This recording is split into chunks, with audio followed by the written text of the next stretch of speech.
In the early 1950s, London was still dealing with the aftermath of World War II and multiple natural disasters. To add to this, it was discovered they had a serial killer in their midst. John Reginald Christi was a killer who murdered at least 6 women between 1943 and 1953.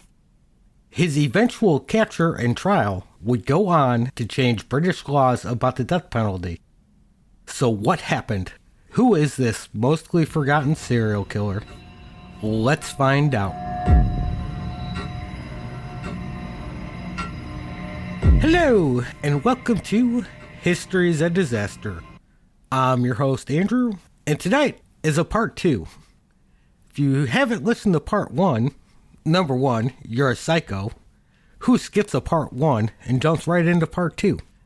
But anyways, listening to part 1 is really not necessary to understand part 2. Because tonight, we'll be taking a dive into the life and crimes of John Reginald Christi, a serial rapist and killer in London during the 40s and 50s, who kept his victims hidden in his home and garden. John, or Reg as everyone called him, was born on April 8th, 1899, near Halifax, England. He was the 6th of 7 kids, with 5 sisters and 1 brother. His father was very strict and demanding of the kids, often resorting to violence depending on the circumstances. He would grow up to be socially awkward and not very good around women. When he was a teenager, one girl described him as slow after a trip to a lover's lane in Seville Park, earning him the nickname of Reggie No Dick and Can't Do Christy. Definitely didn't help his self-esteem and led to him realizing he needed full control during sex and would lead to a later need for prostitutes. He would end up despising most women during sex unless he was paying for it.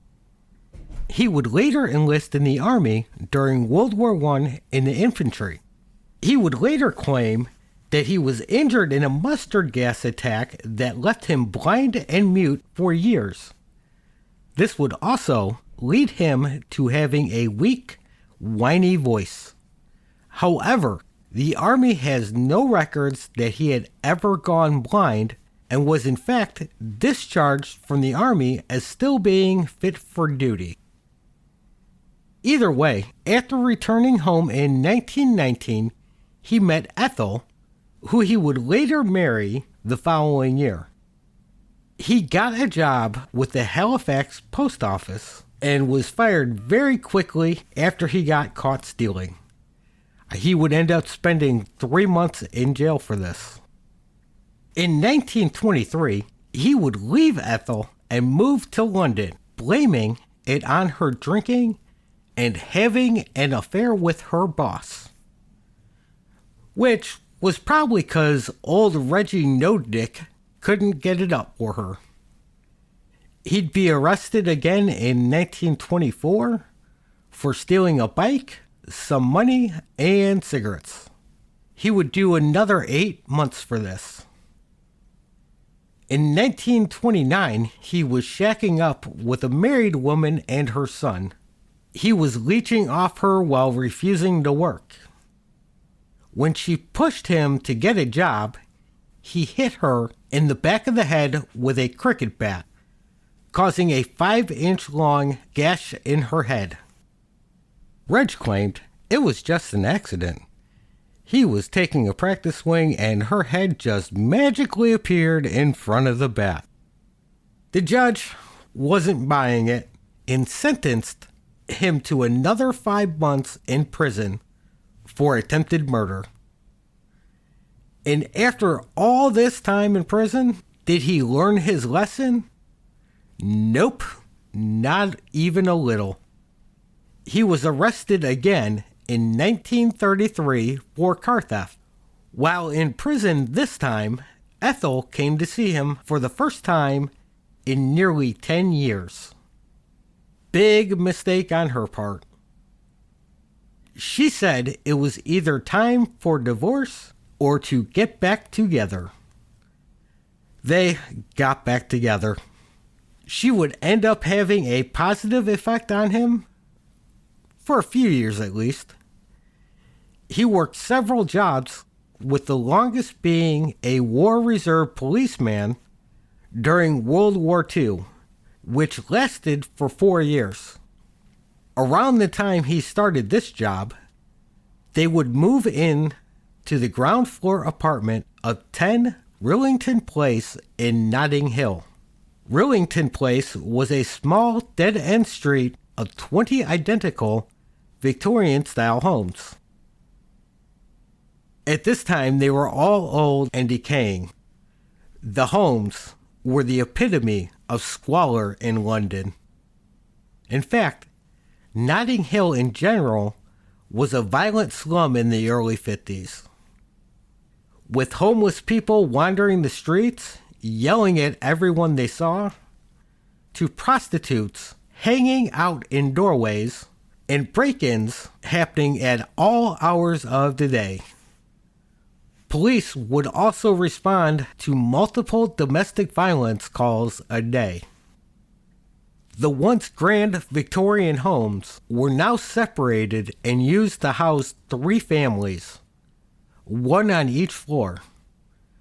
Reg and Ethel rented the ground floor at 10 Rillington Place. They had a large Victorian window overlooking the street in the living room. Behind there was a tiny bedroom that overlooked the back garden that Reg would come to love oh so much. And then, hidden in the rear of the home was a tiny kitchen. Out back, behind the house, was a small garden with a wash house for doing laundry next to it. Behind this was an outdoor bathroom shared by all residents of the house. And holy hell, that had to suck. The house was small and overcrowded. While working as a cop, Reg would meet Ruth Horst in August of 1943. She was a 23-year-old Austrian refugee who had escaped the Nazi regime in 1939. She became enamored with the cop who introduced himself as John, who liked to brag about his income. She asked to borrow 10 shillings, which John promptly agreed to. But he must have left his wallet at home. So she'll just have to come to his place and get it, which just so happened to be nearby. And don't worry, his wife wasn't home either. After drinking tea and chatting, she stripped and walked into the bedroom. While having sex, Reg snapped. He grabbed a piece of rope that just happened to be nearby. And I mean, come on. Who doesn't keep their favorite piece of rope next to the bed? I know I do. I keep old Ropey right there. Keeps me warm and cuddles me on those cold nights when my wife isn't home. But anyways, he grabs the piece of rope and strangles her with it. She fought against him, but was overpowered as she lost consciousness and died. He would be interrupted by a knock at the door. It was a young boy with a note saying his wife would be returning home early with her brother. With no other options, Reg hid the body under the floorboards of their apartment before they could arrive. His brother-in-law would end up spending the night not knowing there was a corpse just a few feet away. When they left the next afternoon, Reg quickly moved her body to the wash house. He would come back later that night to dig a shallow grave to bury the body in the garden. She was the first, but she would not be the last to lie beneath the soil. In 1944, Reg set his sights on co-worker Muriel Eady. She had no real interest in Reg. She didn't need his money or was attracted to him in any sort of way. So Reg had to get sneaky. Over the course of the year, he befriended Muriel, often inviting her and her boyfriend over for tea with him and Ethel. She eventually grew to trust him. In October, as the weather got colder and foggier, Muriel started to get sick. He told her he had a cure for her cough and invited her over. He put a mask over her head and gave her a tube that ran to a glass jar filled with hot water and friar's balsam, which smelled like alcohol and was often used to treat breathing issues like bronchitis. She never noticed the second tube coming from the jar. This one was much longer and ran behind the stove, right to a pipe filled with deadly coal gas. As she inhaled the friar balsam, Reg opened the cap to the gas pipe, pumping carbon monoxide into her lungs. She fell to the floor unconscious. Reg moved her to the bed, raped her, and strangled her with a pair of Ethel's stockings. He would later dump her in the wash house before burying her in a shallow grave next to Ruth in the back of the garden. In 1948, Tim and Beryl Evans moved in to the top floor apartment with their baby daughter, Geraldine, and they were not a happy family. Tim constantly drank and had multiple affairs. They fought often and loudly. More often than not, these fights would get violent. Beryl would often complain to Ethel that she was ready to leave Tim for good. The whole building could hear them when they fought. In November of 1949, a violent argument could be heard, followed by a large thump and what sounded like furniture being moved around. On November 30th, Reg opened his door to the sound of banging and metal scraping outside. 3 cops were outside trying to lift a heavy metal grate. Earlier in the day, Tim had confessed to police in Wales that he had dropped his wife's body down the drain, and now they were looking for her. Tim would go on to change his confession about killing his wife after she became pregnant again. At first, he said Beryl killed herself accidentally while taking pills to terminate the pregnancy, and he just disposed of her body, later getting someone to look after his baby and sell his things to move back to Wales. After being pressed by police on where his daughter was, he said he gave her to Reg. Concerned, the Wales police contacted London and officers raced over. 3 officers struggled and failed to remove the heavy cover. They finally had to use tire irons to lift the heavy grate, but found nothing inside. After phoning the Wales police and telling them what they found, investigators questioned Tim again. This time, they were highly pissed about all the lies he had told. Now he claimed that Reg was an abortionist and Beryl had died during a failed abortion attempt, and that he had put Beryl in the drain. The investigators were still not convinced. Tim explained that they tried to cover up her death since both him and Reg had prior convictions and that abortion was illegal in England, and that Reg had volunteered to take care of Geraldine. Tim was quickly escorted back to London and a search of the property was conducted.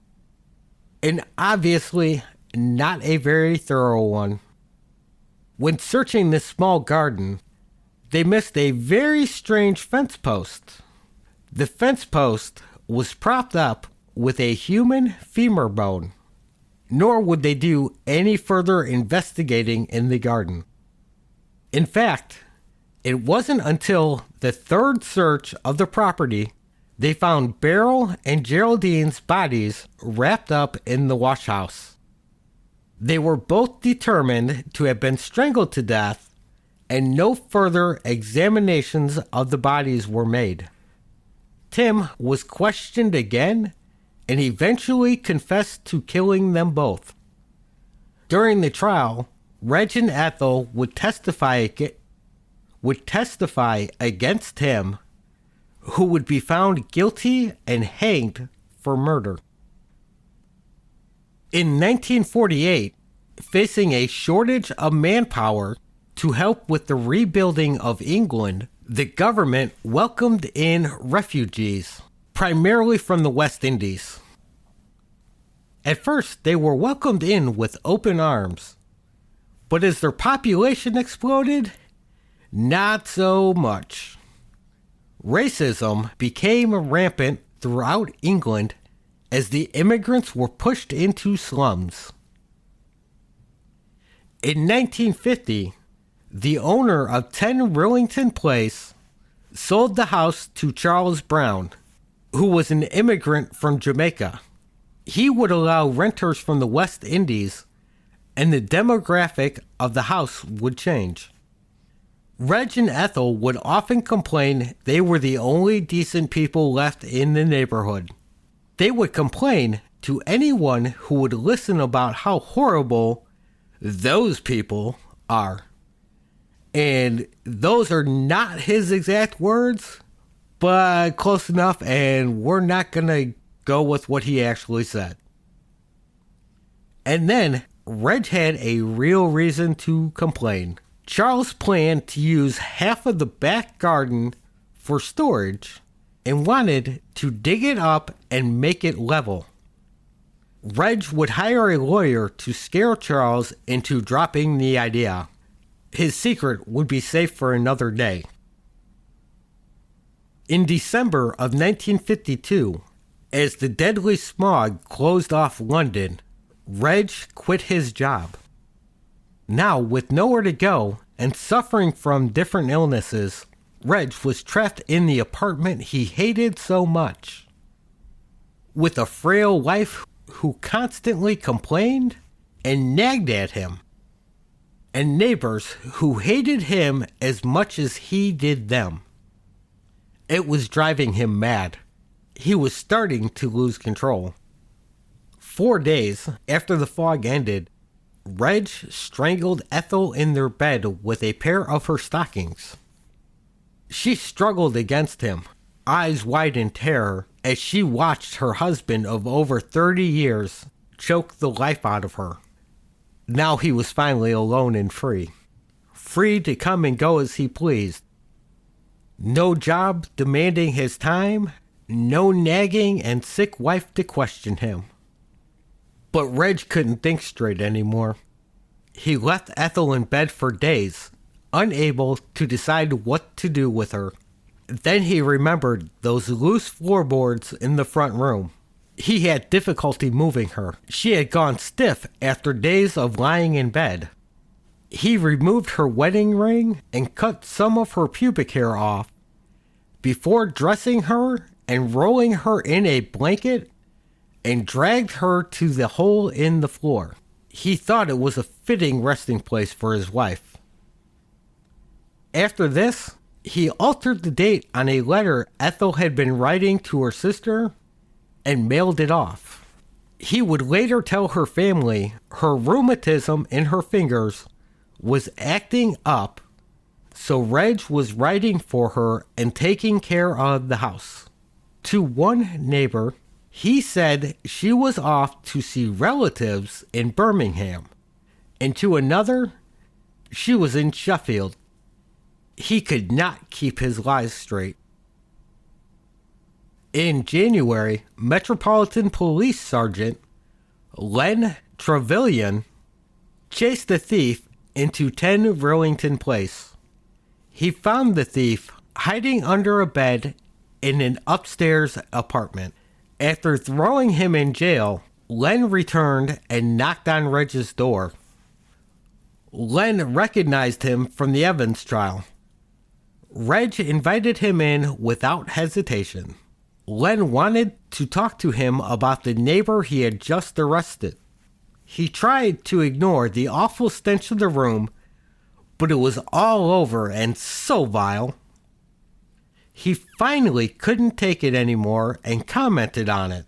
Reg blamed the stink on the neighbor's awful cooking, making such a terrible smell. Len was unaware that Ethel's dead body was lying just inches below where he stood. He accepted the explanation and left. Later, in January, Reg met up with a prostitute named Kathleen Mahoney, who he had a previous relationship with. He had paid her and a friend a month earlier to take nude photos at a room he had rented on Marleybone Lane.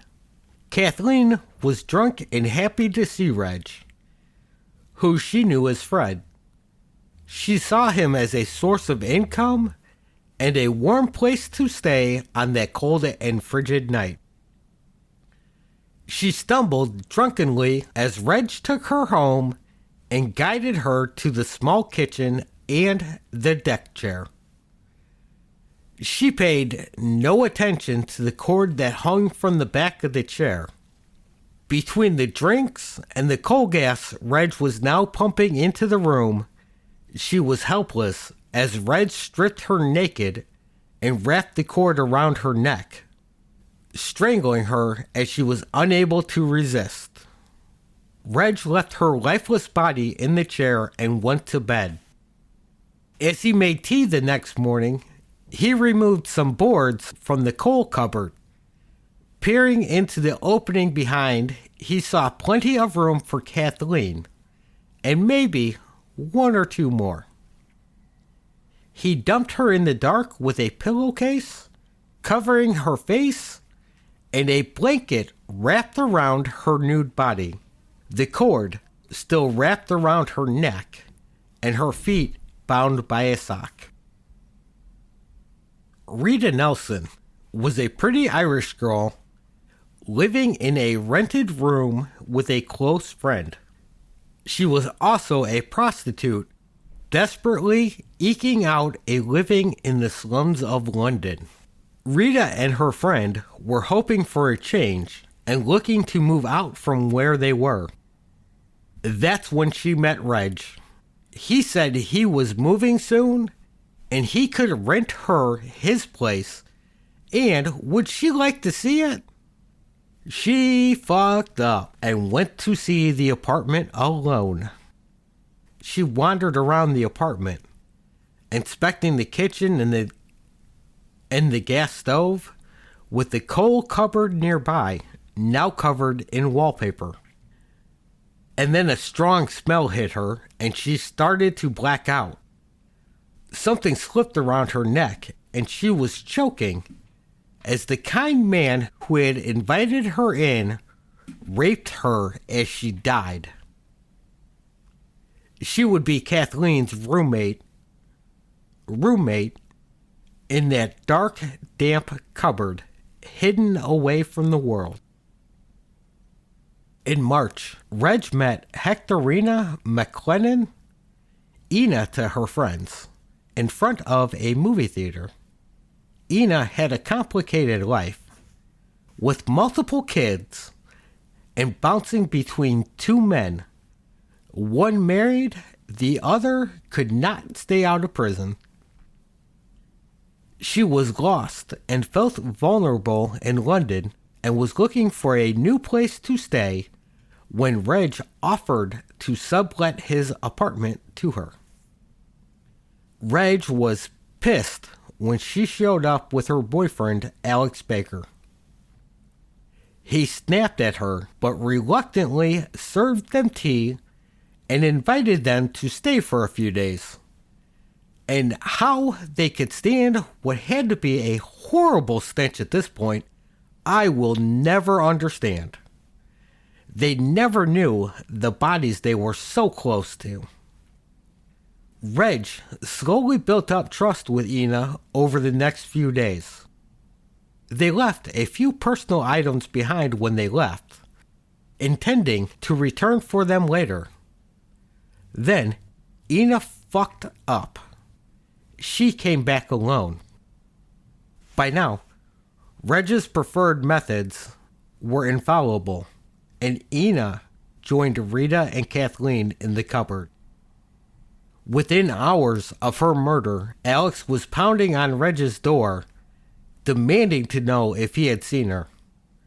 Reg denied everything and invited Alex in to look around. Afterwards, Reg volunteered to help Alex look for her. Near the end of March, Reg was nearly broke. All his bills were past due, the bank accounts empty, and anything he could pawn was already long gone. So now he decided it was time to move on. He met a couple who agreed to sublet his apartment, paying him for 3 months in advance. On March 20th, he took the money and was gone from Rillington Place as quickly as possible. The couple was quickly evicted by a pissed-off landlord at the illegal sublet. And on March 24th, while going through the house and looking for a place to hang something from a wall, the cupboard that had been wallpapered over had been discovered. After opening up the cupboard, they were horrified at the dark secret they uncovered and notified the police. The Metropolitan Police swarmed the ground floor apartment. They checked every inch of that filthy place. A photographer took pictures of everything as investigators checked the wall for fresh wallpaper. Other cops stood guard outside as the neighbors came to see what the fuss was about. It would be several hours before the women were removed from the cupboard and examined by a pathologist. Once done, they were body bagged and carried out right into a growing crowd of newspaper photographers. The reporters smelled blood and wanted the story, yelling out questions and taking pictures as the bodies were loaded into police vans. Later that night, while inspecting the apartment, Chief Investigator Albert Griffin noticed the loose floorboards, and after having been hidden for 3 months, Ethel was finally found. 3 days later, officers arrived to dig up the garden. They dug slowly and carefully, excavating the garden when they found the remains of Ruth and Muriel buried just inches under the soil. After this long, there wasn't much left but bits of bones, teeth, and clumps of hair. They carefully sorted through everything they found. And finally, after all this time, they noticed the fence post, the one in plain sight with Muriel's leg bone propping it up. They would later use the teeth found to help identify the bodies. During the excavation, the police sergeant overseeing the search stepped over to peer into the hole in the floorboards in the front room. Len shook his head in disgust, remembering the day he stood just over Ethel's body as Reg complained about the awful smell of his neighbor's cooking. He walked away to the backyard, where in a growing pile of junk, he found a small tobacco tin. Inside it were dozens of pieces of pubic hair. The newspapers would run rampant with stories with headlines like 3 found dead in flat and police searching for man with inane laugh. They gave Reg nicknames like the Notting Hill Killer and Jack the Strangler. One article even brought up the Tim Evans case. Another story with the headline, "Search for Moon Mad Killer," claimed that Scotland Yard was desperate to catch Reg in the next 48 hours before the full moon would cause another killing spree. The hell is he, a werewolf? I almost said vampire. Werewolves. Werewolves are full moons, not vampires. They sensationalized the story with tales of mutilations and lewd acts. Because blood and sex sells. Hundreds of cops hit the streets in search of Reg. It was one of the largest manhunts in London's history. Scotland Yard sent out messages to all districts ordering a search for any trace of Reg. Families of missing girls contacted police, begging them to investigate. Hundreds of telegrams, letters, and phone calls came pouring in, all claiming to have spotted the wanted man. Some were possibly legitimate, others bordered on the absurd, like the psychic who claimed to have visions of the victims, to a man from Amsterdam who claimed he could find Reg based on a color system using the victims' names if only the cops would just tell him where they suspect him to be. And that sounds completely legitimate to me. Wonder why they didn't use him. The search dragged on for a week as anxiety in London grew. Reg's picture was all over on the front page of every newspaper. He was seen everywhere in the city and even across the country. They had to put more guards on Reg's former home as looters stole bricks as souvenirs, and hundreds of people played tourists and took pictures. The man who had found the bodies got a letter telling him he better leave town, and all the other residents of 10 Rillington Place moved out. No one wanted to live in the house of horrors. Reg was exhausted and just wanted to go home. Back to 10 Rillington Place, but those days were gone now. After leaving the apartment for the last time on March 20th, he wandered into King's Cross. He found a cheap place to stay for a week, not even bothering to lie about who he was when the clerk at the Roughton house asked his name. He left unnoticed after 4 days. He spent the next 3 just wandering around, lost and adrift in the city, sitting in cafes and smoking. Soon he found himself miles away in Newham. Nearly broke, he asked about directions to Kensington. He slept in the streets like the rest of the homeless, and still approached women, hoping to get one alone.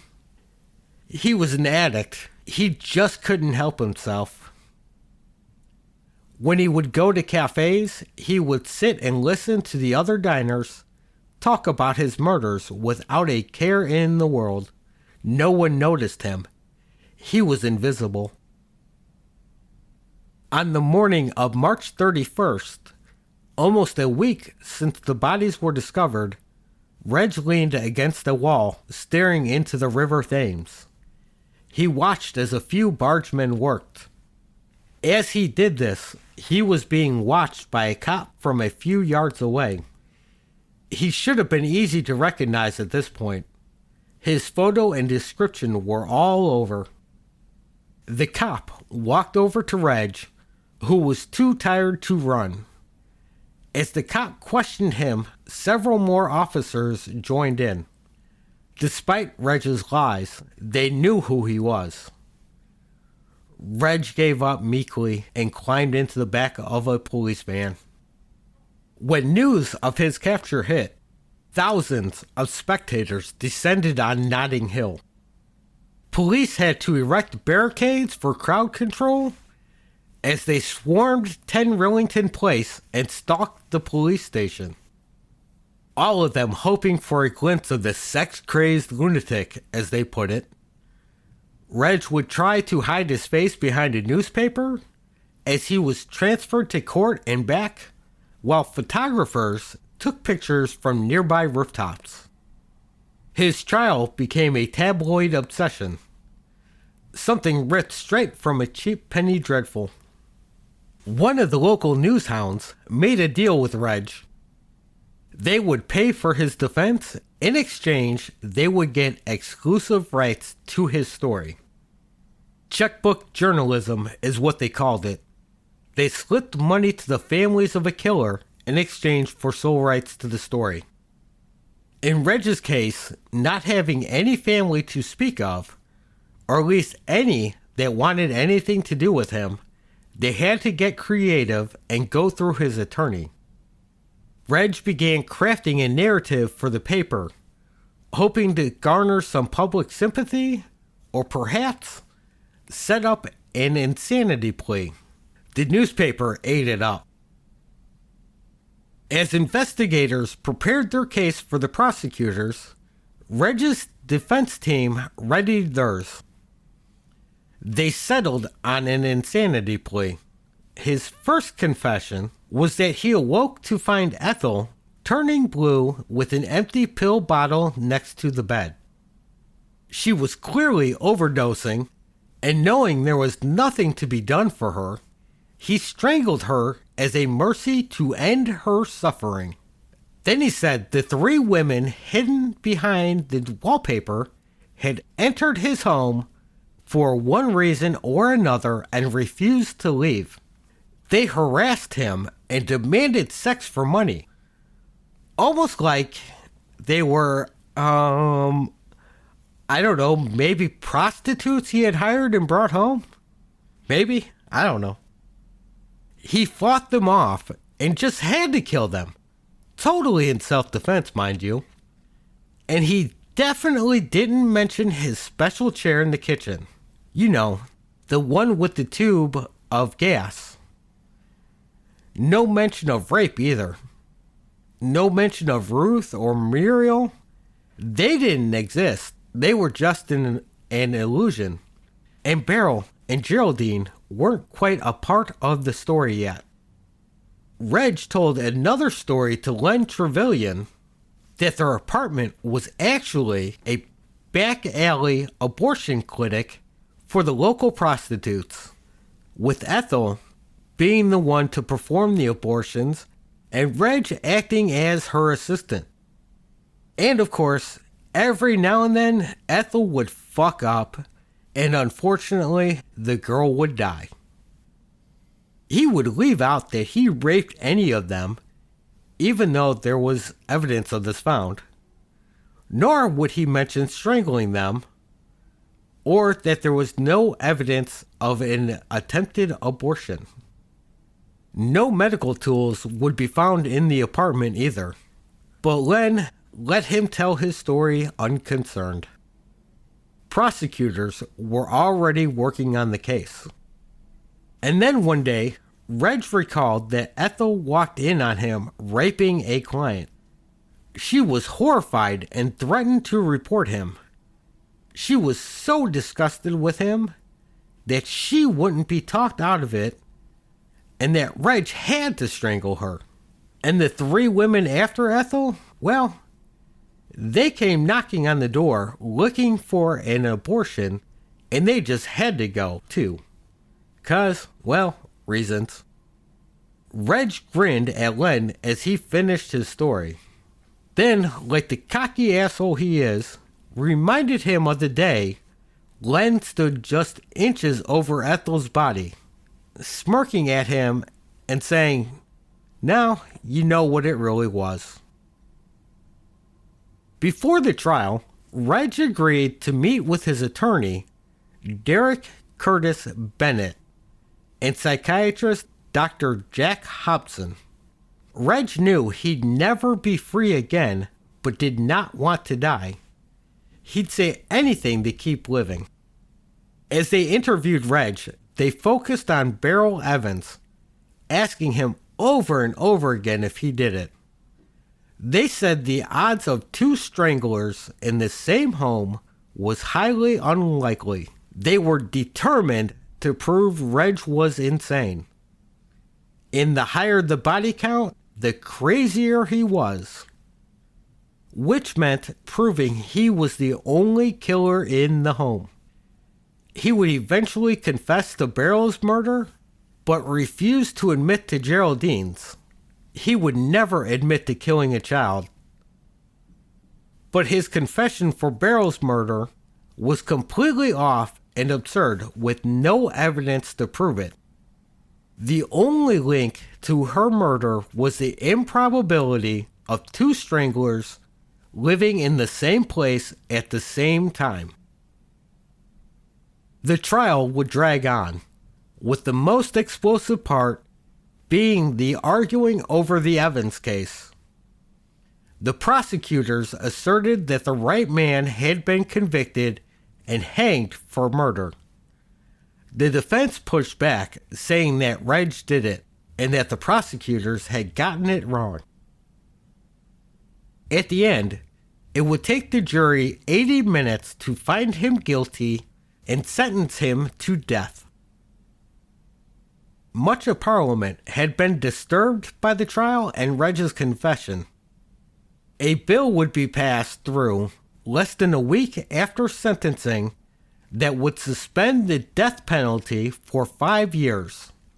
Had they executed an innocent man, they asked? Surely there couldn't have been two killers living there. Parliament declared that surely Tim had been innocent all along.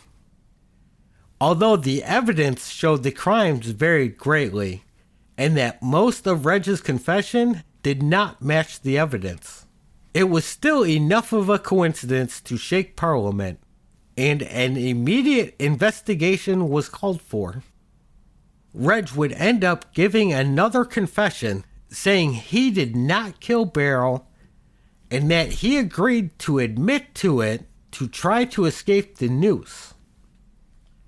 The investigation was criticized for being rushed and used to cover for the police's failings. Reg would face the hangman on July 15th. Before the execution, he complained of an itch. The executioner said it wouldn't bother him long. After the hanging, Reg would be buried in an unmarked grave within the prison. With the serial killer now dead and gone, his trial was not forgotten, nor was Tim Evans. In 1965 and 1966, more inquiries into the Evans case was launched. All the evidence was re-examined, and it was decided that Tim was innocent of the murder of Geraldine that he had been convicted of, but did not possibly kill Beryl, and that Reg had killed the baby, though no motives was ever offered. This case would be partially responsible for bringing an end to the death penalty in England. In 1967, the courts awarded Tim a posthumous pardon for Geraldine's murder. And in 2004, an independent assessor for the British Home Office concluded that Reg had indeed killed both women. The government would end up giving Tim's sisters compensation for the wrongful execution. In the end, there is no satisfying conclusion. No definitive answer on who exactly killed Beryl and Geraldine, and even worse is the other unknowns. Some of the pubic hair found in that tobacco tin could never be linked to any of the known victims. In the garden, police collected 4 teeth that did not belong to either women buried there. And more disturbing, in a final interview before his execution, Reg stated, It would not surprise me if there was someone else. How many other victims of his are out there undiscovered? I guess we'll never know. And that was the story of London's forgotten serial killer. Thanks for listening, and if you like the show, don't forget to leave a rating or review on your app of choice, or reach out at historiesadisaster@gmail.com with any questions or comments. And of course, you can share the episode, because sharing is caring, and if there was more caring in the world, maybe history wouldn't be a disaster. Thanks and goodbye.